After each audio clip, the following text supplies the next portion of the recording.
guys, welcome back to Dimitra's Dishes. So today I'm going to teach you how to make a classic pound cake, and I'm going to make mine lemony flavored because I love citrus. But if you don't like lemon or you don't feel like making it lemony flavored, go ahead and switch out lemon for orange or lime or any other citrus you like. Completely leave out the citrus if you don't want citrus flavor in it and make it vanilla or almond flavored.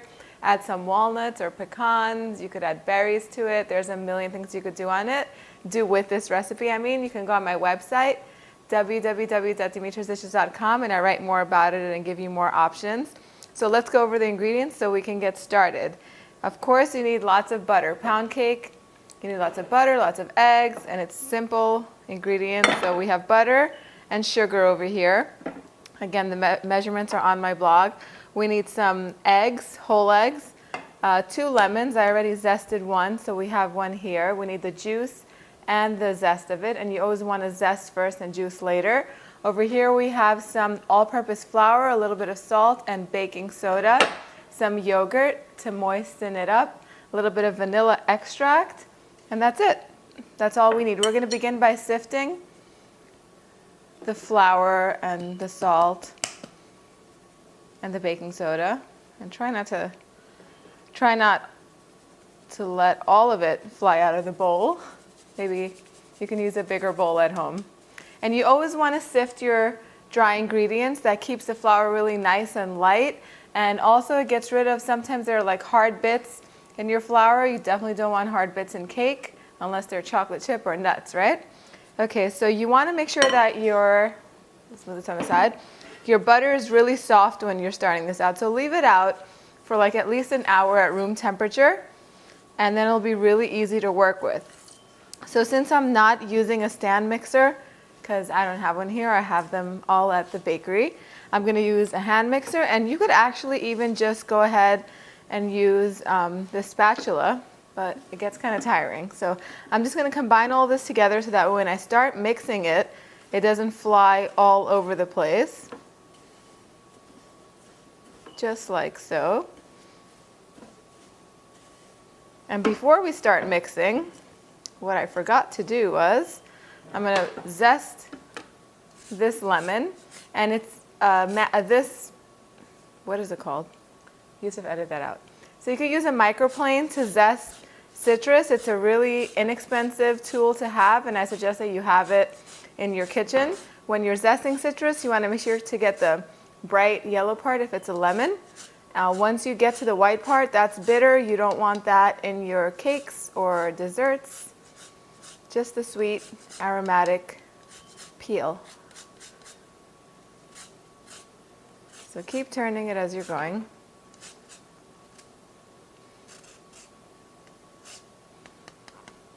So this is going to be really lemony. We're going to use all of this zest.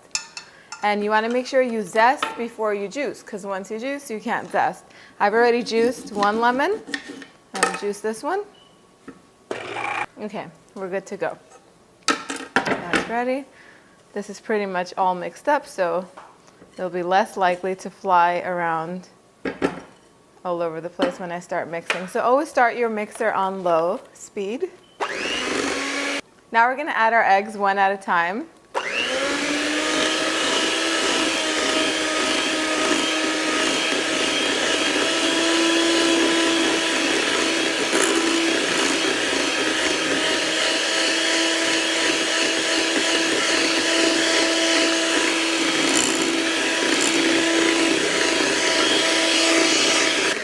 I'm going to increase the speed and beat this a little bit longer until it's really nice and fluffy.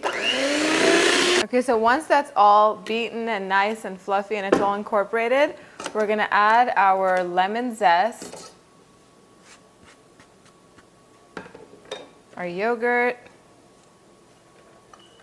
and yogurt is going to add a lot of moisture to this and make it really nice and moist and creamy. I'm going to add my lemon juice to this, and it should be about 1/3 cup. But I love lemon, so if it's a little more, that's fine with me.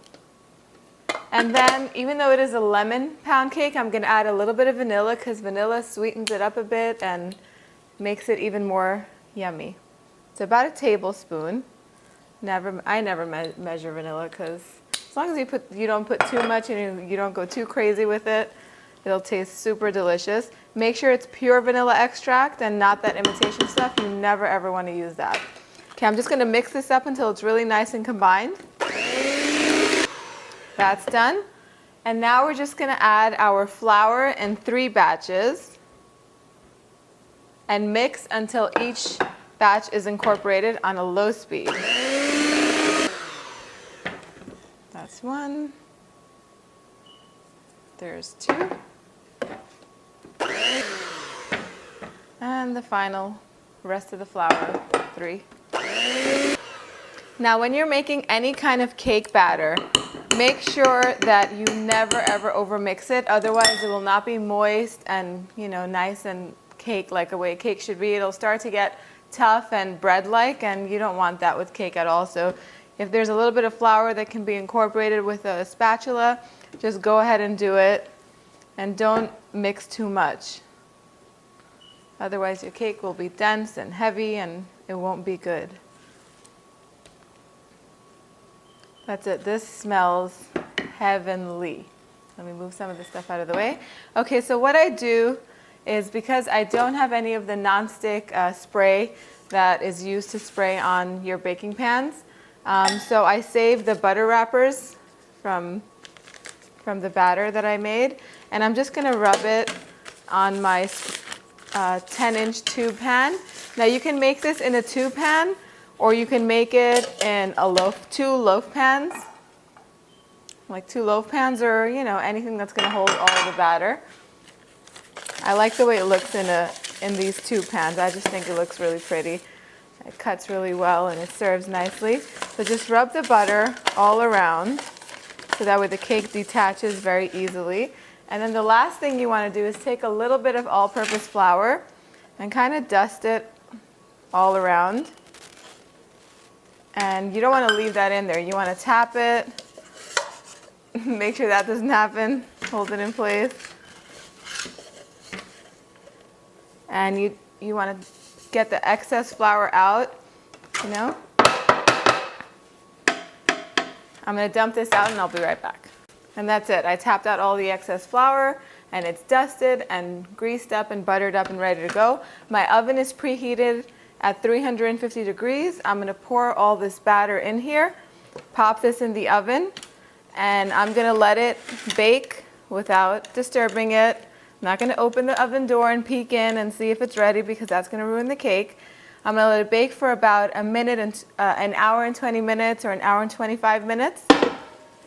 And it'll get nice and golden brown on top. And once it's ready, you can put a toothpick in the center. And if it comes out with just some moist crumbs attached to it, it's completely ready. Don't overbake it, otherwise it'll be dry. Once it's ready, you'll see that it'll start to slightly detach from the sides of the pan, and you'll know. But about an hour and 20, an hour and 25 minutes. It shouldn't take longer than that at 350 degrees. I'll show you what it looks like when it comes out. All right, so it's out of the oven. It took exactly an hour and 20 minutes to bake.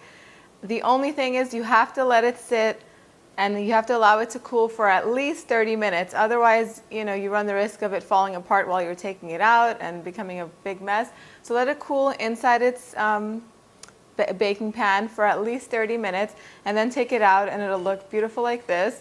The only thing I've done is I've dusted it with some confectioner sugar or powdered sugar, and I allowed it to cool completely. This has been cooling for quite a while, and now I'm going to cut into it and show you how beautiful and perfect it looks. It's so moist. I can just feel it while I'm slicing it. Serve this with a nice cup of coffee. You can do a million things with this. Look at this. That looks so delicious, and if you could only smell it, it is perfect. You could eat it just like this with a nice cup of coffee. Serve it with berries and whipped cream or ice cream. Turn it into a trifle. There's just so many ways you can serve this, and you can create different desserts with it. So make sure to go on my website, www.dimitrasdishes.com. Get this recipe more. I'd love to hear your comments down below. Let me know how this cake comes out, how the other recipes come out, if you have any suggestions for recipes and things you'd like to learn how to make. And also, one thing that I didn't mention, You can, if you're not eating all of this freezes beautifully. So you could even make a double batch because it's so easy to make while you're making this, and wrap it up in plastic once it cools and put it in your freezer. It'll stay really fresh for at least a month, actually for up to a month. And that's it. I'll see you guys next time. Bye everyone.